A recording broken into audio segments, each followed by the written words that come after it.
اعوذ باللہ من الشیطان الرجیم بسم اللہ الرحمن الرحیم۔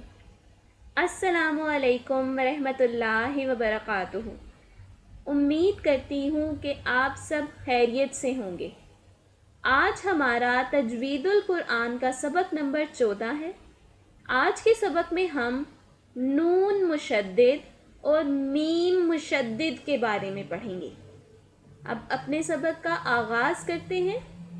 جیسے کہ آپ جانتے ہیں کہ ایسے حروف جن پر تشدید کی علامت ہو ان کو مشدد حروف بھی کہا جاتا ہے، اور جب ایک ہی حرف ایک ساتھ 2 بار آ جائے، مطلب کہ ساتھ ساتھ ایک ہی حرف 2 بار لکھا ہوا ہو اور ایک پر ساکن کی مطلب جزم کی حرکت ہو اور دوسرا متحرک مطلب کہ فتح، ضمہ، کسرہ، اس میں سے کوئی حرکت ہو دوسرے پر، تو ان دونوں کو ملا کر ایک ہی لکھا جاتا ہے اور اس پر جزم کی علامت کی بجائے تشدید کی علامت آتی ہے۔ جیسے کہ آپ کے سامنے کچھ مثالیں ہیں۔ ادھر آپ دیکھ سکتے ہیں کہ لکھا ہوا ہے ان نا۔ نون 2 دفعہ ایک ساتھ لکھا ہوا ہے، لیکن پہلے نون پر جزم کی حرکت ہے اور دوسرے نون پر فتح کی حرکت ہے، تو ان دونوں کو ایک کر کے لکھ دیا جاتا ہے اور جزم کی حرکت کی بجائے تشدید کی علامت آتی ہے اور اس کو یہ کہہ کے پڑھا جاتا ہے ان۔ اسی طرح دبا، با کے اوپر ساکن کی بجائے تشدید کی علامت آ جائے گی۔ اب ہم پڑھتے ہیں نون مشدد کے بارے میں۔ نون مشدد سے مراد ہے کہ نون پر تشدید کی علامت ہوگی۔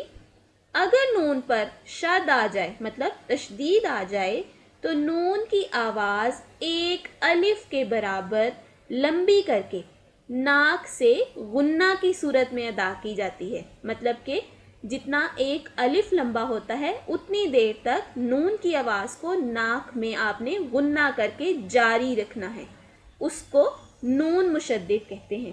آپ کے سامنے کچھ مثالیں ہیں، انہیں اس طرح سے پڑھیں گے۔ فَسَوَّاهُنَّ أَفَازَ النَّاسُ لَنَصَّدَّقَنَّ۔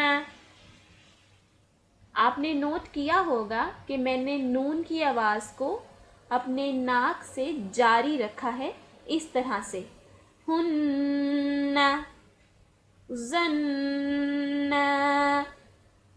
قن۔ اب ہم میم مشدد کے بارے میں پڑھیں گے۔ میم مشدد سے مراد ہے کہ میم پر تشدید کی علامت ہوگی۔ اگر میم پر شد آ جائے تو میم کی آواز ایک الف کے برابر لمبی کر کے ناک سے غنہ کی صورت میں ادا کی جاتی ہے۔ نون مشدد اور میم مشدد کے قواعد ایک ہی جیسے ہیں۔ آپ کے سامنے میم مشدد کی کچھ مثالیں ہیں، انہیں اس طرح سے پڑھیں گے۔ ثم رددناہ سماعون قل اللہم۔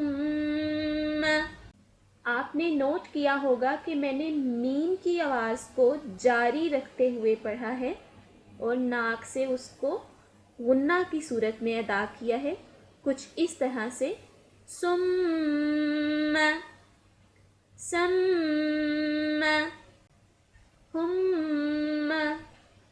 مزید نون مشدد اور میم مشدد کی مشق کرنے کے لیے ہم سورۃ القاریہ کی تلاوت کریں گے۔ اعوذ باللہ من الشیطان الرجیم، بسم اللہ الرحمن الرحیم۔ القاریہ، ما القاریہ،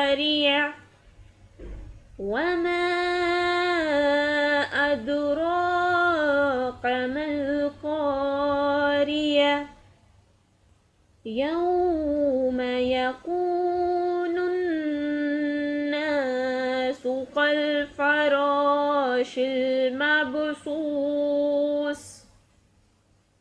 وتكون الجبال كالعهن المنفوش فأما من ثقلت موازينه فهو في عيشة راضية وأما من خفت موازينه فأمه هاوية وما أدراك ما هي نار حامية۔ مزید نون مشدد اور میم مشدد کی مشق کے لیے آپ سورۃ الناس اور سورۃ اللحد کی تلاوت کریں۔ امید کرتی ہوں کہ آپ کو آج کا سبق سمجھ آ گیا ہوگا۔ اگر آج کے سبق سے متعلق آپ کا کوئی بھی سوال ہے تو آپ کمنٹ کے ذریعے مجھ تک پہنچا سکتے ہیں۔ اگر آپ نے ابھی تک ہمارے چینل کو سبسکرائب نہیں کیا تو سبسکرائب کریں، لائک کریں اور شیئر کریں تاکہ ہم قرآن پاک کی تعلیم کو دنیا میں زیادہ سے زیادہ پھیلا سکیں۔ اس میں مجھے آپ سب کی مدد کی بہت ضرورت ہے۔ اللہ تعالی ہم سب پر اپنا خاص فضل فرمائے اور ہم سب کو احسن طریقے سے دین کی خدمت کا موقع دے۔ آمین۔ اللہ حافظ۔